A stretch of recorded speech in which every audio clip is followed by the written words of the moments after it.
नमस्कार। आज इस रोल बॉल के कॉन्क्लेव में मुझे बुलाया गया, बहुत बहुत शुक्रिया। मैंने रोल बॉल को गढ़ते और बढ़ते देखा है।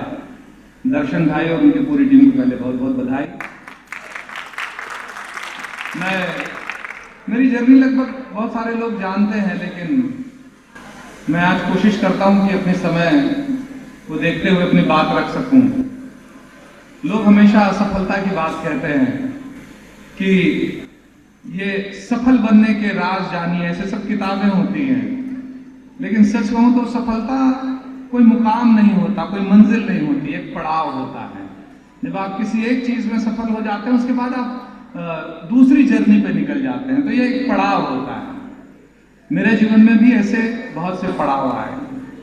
बहुत एक साधारण से परिवार से रहा हूं और मुझे इस बात को बताने में कभी कोई गुरेज नहीं होता कि मैं एक चतुर्थ श्रेणी कर्मचारी का बेटा हूं।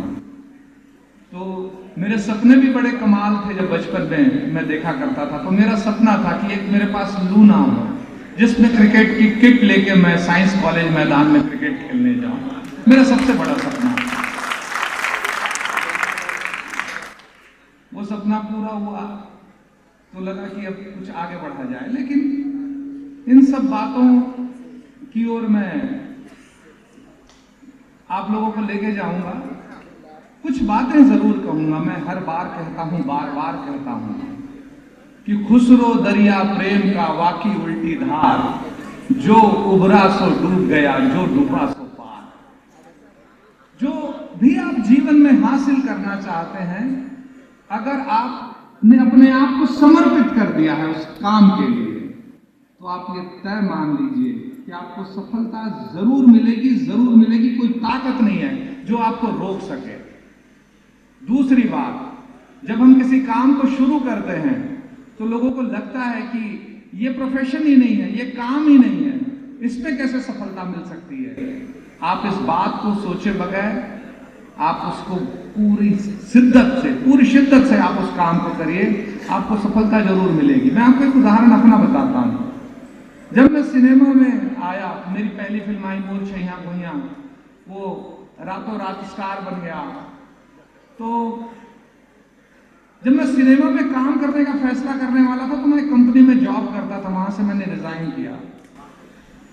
तो जब मैंने ये रिजाइन किया तो दुनिया में कोई व्यक्ति मेरे साथ नहीं था कि मुझे ये बोले कि तुमने अच्छा किया। और तब सिनेमा में, वो भी छत्तीसगढ़ी सिनेमा में, एक्टिंग कोई प्रोफेशन ही नहीं था। यहाँ छत्तीसगढ़ी इंडस्ट्री ही नहीं थी, तो उसमें एक्टिंग करना प्रोफेशन कैसे होता। तो सबको लगा कि मैं जीवन की सबसे बड़ी गलती कर रहा हूं। एक बार नहीं, 1000 बार कहूंगा कि दुनिया की ऐसी कोई चीज नहीं है जो मुझे चाहिए थी और मुझे ना मिली हो इस प्रोफेशन की वजह से। हर चीज इस प्रोफेशन में मुझे जो चाहा मैंने, जो चाहा। लेकिन जिन लोगों ने भी मुझसे कहा था कि ये प्रोफेशन नहीं है, सारे लोगों ने विरोध किया था। एक दुनिया का एक भी व्यक्ति मेरे साथ नहीं था। लेकिन मेरे दिल से आवाज आई कि मुझे ये काम करना चाहिए और उस काम को पूरी शिद्दत के साथ किया। मेरा कोई दूसरा प्रोफेशन नहीं था। मैं यहाँ का पहला फुल टाइम आर्टिस्ट हूं जिसके पास कोई दूसरा काम नहीं था, जिसके पास आय का कोई दूसरा साधन नहीं था। तो मेरे पास बचने का मौका ही नहीं था, आर या पार।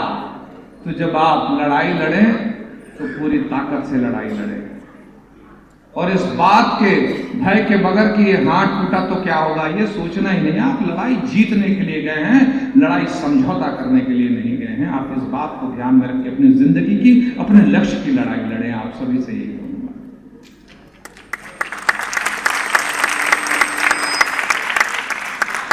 कहने को बहुत सारी चीजें हैं। जब हम अपनी जिंदगी की लड़ाई, अलग अलग लड़ाई लड़ते हैं, तो हमको ये तय करना होता है हमको कौन सी लड़ाई लड़नी है, कौन सी लड़ाई नहीं लड़नी है। हमको ये चूज करना चाहिए। कुछ लड़ाइयां होती जो हमें नहीं लड़नी चाहिए। जैसे मैं जा रहा हूं जयस्तंभ चौक के पास, ट्रैफिक जाम में गाड़ी वाले ने मेरी गाड़ी पीछे से ठोक दी। उसके बाद मैं गाड़ी रोकता हूं, बाहर निकलता हूं, मेरी गाड़ी कैसे ठोकी बता। इसका पैसा कौन देगा, हम इस झगड़े को करते हैं। ये झगड़ा करने के लिए है ही नहीं, हमें ये लड़ाई नहीं लड़नी चाहिए, ये लड़ाई लड़ने वाली लड़ाई नहीं है। कुछ लड़ाइयां हार जानी चाहिए, जो हमारे अपनों से लड़ाई, जो हमारे अपने हैं उनसे लड़ाइयां कभी जीतनी नहीं चाहिए, क्योंकि अगर आपने लड़ाई जीते तो आप अपनों को हार जाएंगे, उससे अच्छा आप लड़ाई हार के अपनों को जीत जाइए। और तीसरी लड़ाई होती है करियर की लड़ाई, इसे हर हाल में जीतना चाहिए। हम लोग करते कुछ अलग है कि जो लड़ाई नहीं लड़नी चाहिए उसको पक्का लड़ते हैं, जो लड़ाई हम लोगों को हार जानी चाहिए वो अपनों के पास हमारी चलती तो उनको जीतते हैं। और अगर हमने ये दोनों काम किए तो ये तय है कि हम तीसरी लड़ाई हार जाएंगे जो हमें जीतनी थी। यही गलती हम लोग अक्सर करते हैं। एक और महत्वपूर्ण बात कि आपके पास आपका अपना एक इमोशनल बैकअप होता है, एक पावर बैंक होता है, जहां से आपको इमोशनल एनर्जी मिलती है, इमोशंस की एनर्जी मिलती है, अपनेपन की एनर्जी मिलती है, आत्मविश्वास मिलता है। उस आत्मविश्वास की वजह होते हैं दुनिया में वो चुनिंदा लोग जो आपको अनकंडीशनल लव करते हैं, जो निशर्त प्रेम करते हैं आपसे, जो निशर्त प्यार करते हैं, जो स्नेह करते हैं। आप इनके साथ हमेशा समय बिताएं, अपने परिवारजनों के साथ जरूर समय बिताएं, उनसे अपने दिल की बात रखें। आप दुनिया का जरूरी से जरूरी काम छोड़ दें। लेकिन जैसे मैं आपको कुछ एक एग्जांपल बताता हूं कि मेरी बहुत सारी मीटिंग्स रहती हैं, पहले भी होती थी, लेकिन जब मेरी 2 बेटियां हैं, बच्चियां जब छोटी थी तो वो किसी अच्छे मूड में अगर मेरे साथ खेल रही होती थी तो मैंने कई मीटिंग्स पोस्टपोन की हैं, मैंने कई मीटिंग्स छोड़ी है, सिर्फ ये सोच के पैसा है कमा लेंगे। ये मोमेंट में दोबारा कभी रिपीट नहीं करता, क्योंकि वो बेशकीमती पल है कि वो बच्चा उस क्षण को दोबारा कभी हमारे साथ एंजॉय नहीं करेगा। तो इन चीजों की कीमत करनी जरूरी है। जीवन में प्राथमिकताओं की जरूरत होती है कि आपकी प्राथमिकता में क्या है। कई लोग सफल हो जाते हैं, सफलता के अलग अलग मायने होते हैं, लेकिन सफलता नहीं, जीवन में समृद्धि होनी चाहिए। समृद्धि और सफलता में अंतर है। समृद्धि में धन होता है, बल होता है, आपकी पहचान होती है, आपकी पहुंच होती है, आपका स्वास्थ्य होता है, आपका परिवार होता है, आपकी पहचान होती है। ये सारी चीजें जब मिलती हैं तब आप समृद्ध हो सकते हैं। और अगर आप ये सोचते हैं कि आपकी 200 करोड़ की इंडस्ट्री है और आप समृद्ध हैं, तो आपका ये भ्रम है। अगर आपका परिवार आपके साथ नहीं है, आपका स्वास्थ्य आपके साथ नहीं है, आपके अपने आपके साथ नहीं है। और सफलता की परिभाषा क्या है? सफलता की परिभाषा सिर्फ इतनी है कि जो व्यक्ति किसी स्थान पर होता है, सफलता उसके लिए नहीं होती है, सफलता उसके अपने लोगों के लिए होती है। हम देखते हैं कि अगर मैंने जीवन में कुछ अचीव किया है, उसका आनंद मेरी माँ, मेरी पत्नी, मेरे बच्चे, मेरे दोस्त, मेरे अपने उस पल को कैसे एंजॉय कर रहे हैं। जब हम इस बात को देखते हैं तो हमें ऊर्जा मिलती है और फिर कुछ हम नया हासिल करना चाहते हैं। अक्सर लोग इस भ्रम में रह जाते हैं। मैंने तो अपने जीवन का यही सब मूल मंत्र बनाया है। मेरे समय की मर्यादा के लिए मैं चाहूंगा कि मुझे प्लीज एक बार बता दीजिएगा। मेरे साथ तो ऐसा है कि गम मुझे, हसरत मुझे, वहशत मुझे, सौदा मुझे, गम मुझे, हसरत मुझे, वहशत मुझे, सौदा मुझे, एक दिल देकर खुदा ने दे दिया क्या क्या मुझे।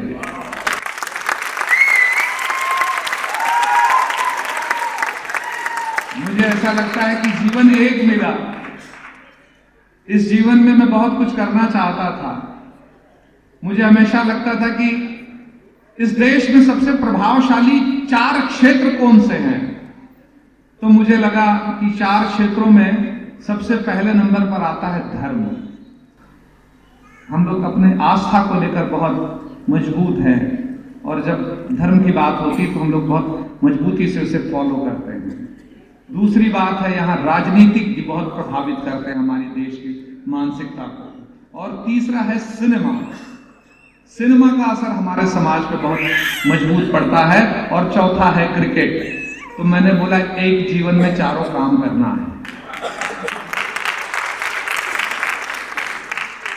मैं अच्छा क्रिकेटर था, अच्छा क्रिकेट खेलता था, चैंपियन कॉलेज का ओपनिंग बॉलर था, अच्छा बैट्समैन भी था, अच्छा ऑलराउंडर था। क्रिकेट मैंने अच्छे लेवल पे खेला। फिर 25 साल सिनेमा करने का अवसर मिला। 25 सालों से मैं सिनेमा में हूं। आप लोगों के आशीर्वाद से आज तक 40 फिल्में करने का सौभाग्य मिला है, जिसमें 4 सिल्वर जुबली और 12 फिल्में 50 दिन से ज्यादा चली। और मैं अपने करियर से इसलिए भी संतुष्ट हूं कि सन 2000 में मोर छैया भुइयां सिल्वर जुबली थी और सन 2025 में सुहाग भी 50 दिन चलने वाली, सबसे ज्यादा दिन चलने वाली फिल्म है। फिर अब राजनीति में आया हूं। एक विधायक के तौर पर काम करने का अवसर मिला। लेकिन जिंदगी के सफर में जब आप काम करते हैं, आप जब काम करते हैं तो लोग आपकी आलोचना करते हैं। उससे हम लोग बड़े प्रभावित हो जाते हैं, डिस्टर्ब हो जाते हैं। मुझे लगता है आज तक की जो सबसे अच्छी पंक्तियां किसी गीतकार ने लिखी है तो वो आनंद बख्शी साहब हैं, जिन्होंने लिखा, कुछ तो लोग कहेंगे, लोगों का काम है कहना, छोड़ो बेकार की बातों में कहीं बीत न जाए रहना, कुछ तो लोग कहेंगे। लोग जब मुझे कोई कहता है कि इसने आपके विषय में ये कहा, अच्छा अगर कोई ईर्ष्या कर रहा है आपसे तो ये आपकी सफलता का द्योतक है कि आप काम ठीक से कर रहे हैं। निंदा उसी की होती है, निंदा उसी की होती है जो कुछ कर रहा होता है। जो कुछ करेगा ही नहीं उसकी निंदा कौन करेगा और क्यों करेगा। तो आप की अगर निंदा हो रही है तो आप समझ लीजिए आप लोगों की आपके प्रति ईर्ष्या की भावना है। लोग आपकी तरह बनना चाह रहे हैं, आप जो हैं वो बनना चाह रहे हैं। तो कभी निंदा से घबराइए मत, परेशान मत होइए। लेकिन आत्मसमीक्षा भी उतनी ही जरूरी है कि समय समय पर आपको आत्मविश्लेषण करना चाहिए, अपनी बातों का पता करना चाहिए कि आप क्या कर रहे हैं, क्या सही है, क्या गलत है। ऐसे गुणी जन आपके आसपास होने चाहिए। मैं आप सभी से यही कहूंगा कि जहां से मैंने करियर शुरू किया था वहां से बहुत सारे सपने जो है, ये बहुत सारी बातें सपनों की तरह लगती थी। जैसे जब मैं चुनाव के मैदान में गया तो लोगों ने बहुत सारी बातें कही, लेकिन जब मैं पार्टी ज्वाइन किया तो मुझे लोग कमेंट करते थे।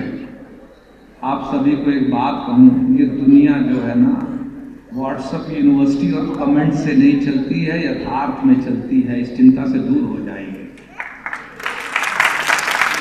मुझे कितने लाइक्स, कितने कमेंट्स आ रहे हैं ये बात मायने नहीं रखते। बी रियल, आप ओरिजिनल रहिए। एक मुझे दिव्य ज्ञान की प्राप्ति हुई, आप लोगों से शेयर कर रहा हूं। मुझे सही उम्र में एक सही चीज का ज्ञान मिला। कोई XYZ पर्सन है जिसको मैं देख के खुश हो जाता हूं और मुस्कुराता हूं। कोई दूसरा पर्सन है जिसे मैं देखता हूं, उसे पसंद नहीं करता लेकिन मुस्कुराता हूं, क्योंकि दुनियादारी है, मुस्कुराना पड़ता है। तो मुझे ये ज्ञान मिला कि जिसे मैं पसंद नहीं करता उसे भी देख के मुस्कुराना है, तो क्यों बेदिल से मुस्कुराऊं, दिल से मुस्कुरा दूं, कुछ असर तो होगा। आप ईमानदार रहिए, आप ओपन रहिए। मैं तो पूछता भी हूं, मेरे पास अगर कोई जो मुझे पता है कि कोई व्यक्ति मेरे प्रति अच्छी भावना नहीं रखता और अगर वो मुझसे सलाह लेने आता है तो उसको सलाह सही देता हूं, वो चाहे सलाह अनुज शर्मा को कत्ल करने की क्यों ना हो। मैं उसको सही जगह बताऊंगा जहां सीसीटीवी ना हो, मैं उसे सही जगह बताऊंगा जहां उसके साथ पीएसओ ना हो। क्योंकि अगर वो जिस विश्वास के साथ मुझसे सलाह ले रहा है उसकी विश्वसनीयता बनी रहनी चाहिए कि मैंने उसको सलाह सही दी। ये बात उसके साथ जो भी करे आपको आपके लिए ईमानदार बनाएगा, आपका आत्मविश्वास बढ़ाने का काम करेगा। कई बार हम लोग खुश हो जाते हैं बहुत सारी चीजों में, लोग हमारी फॉल्स। एक बढ़िया किस्सा बताता हूं। मैं मूर्छैया को फिल्म में काम किया, मैंने तब कैमरा भी नहीं देखा था, पहली बार तो फिल्म में काम कर रहा था। तो उस फिल्म में मेरी गर्दन यूं हो जाती थी, और जब मैं फिल्म देख रहा था तो मुझे लगता था तुम गर्दन सीधी नहीं कर सकते थे, हर जगह ऐसी कर दी है। मुझे वो मेरा मुद्रा दोष लगता था। फिर इस फिल्म का ट्रायल हुआ बंबई में, एक बहुत बड़े फिल्म के डायरेक्टर हैं, वो मुझे मिले, बोले अनुज तुमने फिल्म में क्या काम किया है। मैं बोला सर थैंक यू सर, वो जो तुमने गर्दन यूं रखी ना पूरी फिल्म में, अद्भुत है यार। कई बार आपकी खामियां आपकी अदा बन जाती है, इसलिए बी रियल, आप जो हैं जैसे हैं वैसी रहिए। मैं बहुत सारी जगहों पर जाता हूं, मैंने जीवन में 40 फिल्में की हैं। मैंने 40 फिल्में की तो कोई मुझसे अगर मिल ले ऐसे ही, अगर मुझे नहीं जानता, कभी सोच भी नहीं सकता कि मैं 40 फिल्मों का हीरो होऊंगा, क्योंकि मुझे उस तरीके से रहना ही नहीं आता। क्योंकि मुझे हमेशा ये लगता है कि अगर मैं वैसे रहा जैसे बाकी लोग रहते तो फिर मैं कहां रहा, मैं तो बदल जाऊंगा। तो मुझसे ज्यादा कीमती वो नहीं लगता जो आडंबर हो, जो दिखावा। तो मैं जो हूं जैसा हूं मुझे ऐसे ही स्वीकार कर लीजिए। एक सफलता का नियम मैं मानता हूं, आप सभी से शेयर करना चाह रहा हूं। एक बहुत साधारण से उदाहरण से समझाना चाहता हूं। ये आप हैं, ये सफलता है, ये सफलता और आपके बीच की दूरी है। जब आपको सफलता हासिल करनी होती है, आप इस दूरी को तय करते हैं और सफलता के पास जाते हैं, सफलता को हासिल करते हैं। लेकिन ये जो दूरी है, ये आपको सफलता के जैसे कर देती है। मजा तो तब है आप रहें, सफलता यहां हो, आप ना बने। जब आप सफलता के पास जाते हैं तो सफलता आपको एंजॉय करती है, और जब सफलता आपके पास आती है तो सफलता को आप एंजॉय करते हैं। There is difference. इस बात को हो गया समझ? अच्छा, समय की मर्यादा है, मैं जानना चाह रहा था ये आप ये तय कर लीजिए इस जीवन में कि आपको सफलता एंजॉय करना चाहती है या आप सफलता को एंजॉय करना चाहते हैं। ये अपने जीवन का उद्देश्य रखिए। सच मानिए, जिंदगी जीने में बहुत मजा आएगा। बहुत सारी शुभकामनाएं। Thank you.